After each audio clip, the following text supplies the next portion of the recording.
Most people entering the world of audio are looking for a pair of speakers that just check off as many boxes as possible. I just stumbled upon a speaker that can be enjoyed by everyone from any background and any experience level. The MoFi SourcePoint 8 is the perfect blend of form and function in its price point. And in this video, we're going to find out why.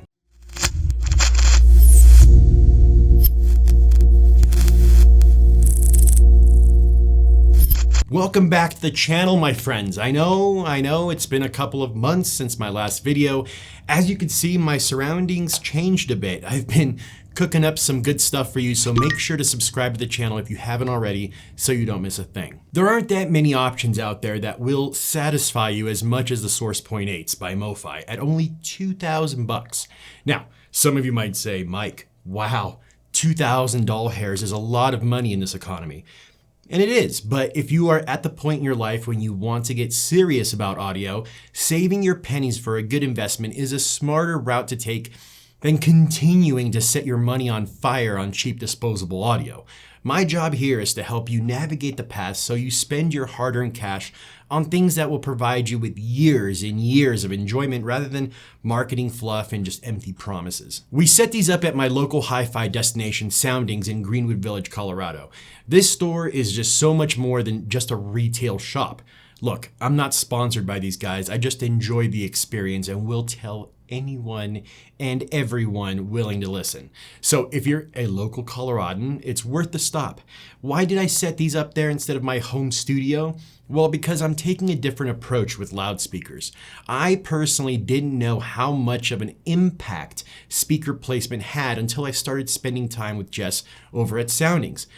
I want the speakers I review to be properly set to give them the best chance possible to reveal themselves. Whether the results are good or maybe not so good, at least I know I gave them every opportunity to perform. We had a good recipe with these speakers. We paired them with a couple of different amps. The first amplifier was a Class AB integrated amplifier by Aluxity.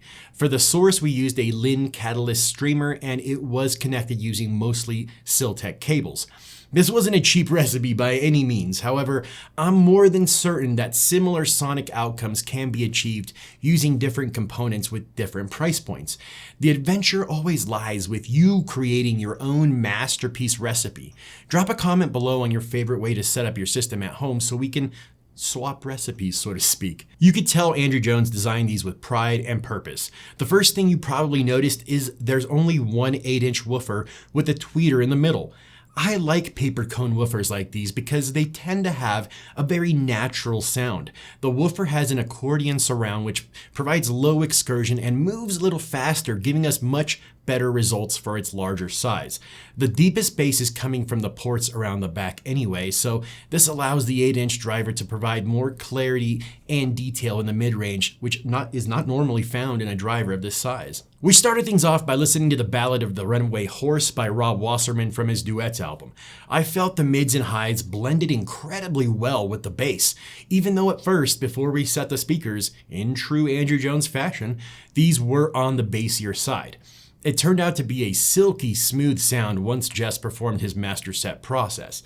Incredibly balanced throughout the frequency range. Rob Wasserman's bass guitar was felt as much as it was heard. Paired with Jennifer Warnes' beautiful vocals, you could easily place where she was singing and where he was playing.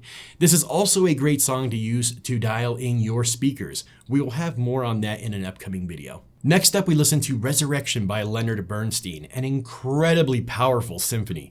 The speakers were exceptionally dynamic at times without any fatigue. They sound much, much bigger than they actually are. I quickly forgot that I was sitting there listening to a pair of stand mounts. I closed my eyes, as I often do when evaluating a piece of gear or pair of speakers, to eliminate, most outside elements or distractions. I couldn't get over how much power these speakers truly commanded. We switched things up and connected a Master Sound 845 compact tube amp. Considering this amp only provides 24 watts of Class A power per channel, I was genuinely curious if these speakers were that easy to drive. Well, They were. This amp really opened up the mid-range for them. It added dynamics and gave it a warm vintage feel. I honestly thought I was listening to a pair of heirloom speakers from the 60s.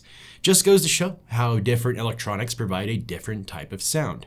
I did prefer the sound of the solid-state Eluxity a bit better. That's my personal taste. However, for those who love the tube sound, you won't be disappointed. I wanted to reset my ears a bit, so I went to a different room and switched to the Vienna Acoustics Hayden reference speakers, which are relatively close in price. I quickly realized that the smaller driver was incredibly clean and clear, very precise. I discovered that as wonderful as the sound was from the 8-inch driver of the SourcePoints, perhaps they did sacrifice a bit of refinement and precision for scale and power. I think overall that would be my only critique. I would consider myself a design guy, kind of, and I just love clean aesthetics, guys. The SourcePoints did not disappoint. You get a cool vintage vibe with this speaker without having to go source a pair of 50-year-old classic speakers. The faceted front baffle adds to the aesthetic and functionality by minimizing diffraction, and it may very well add to the soundstage. The black wood veneer is very, very nice. I thought it was solid wood for a second. They're just very well built. For those that want to hear the solidity of the enclosure, there are a lot of design features added here that you'd normally find on much more expensive speakers, which is refreshing and much appreciated. This is how to provide immense value to the customer. You take what you can from the top end stuff and then just trickle it down into the more affordable realm like this. You have the option to buy the corresponding stands for these speakers. I thought they looked pretty good. They aren't, very heavy and are almost 24 inches tall, which was a nice height for these speakers. It also gives you the option to fill them with the material of your choice to help with vibrations. Also with these speakers, you can get them in 2 different colors. This is an all-around speaker for someone that wants scale, power, dynamics, and a fun sonic experience. This is a great option for someone starting fresh in this hobby and wants a solution that can sort of do it all and look good doing it.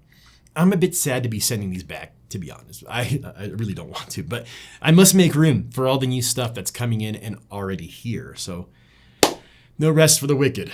Thanks for spending some time with me today, folks. It's good to be back in the saddle. If you're new here, we talk about all things audio and now camera gear and desktop setup stuff that was just added to the menu of topics. So stay tuned for some fun tech videos. If you enjoyed your time, I encourage you to laugh with the like button. Subscribe to the channel and ring the bell to get notified every time a new video is born. With all that said and done, I'll see you on the next one, friends. Take care.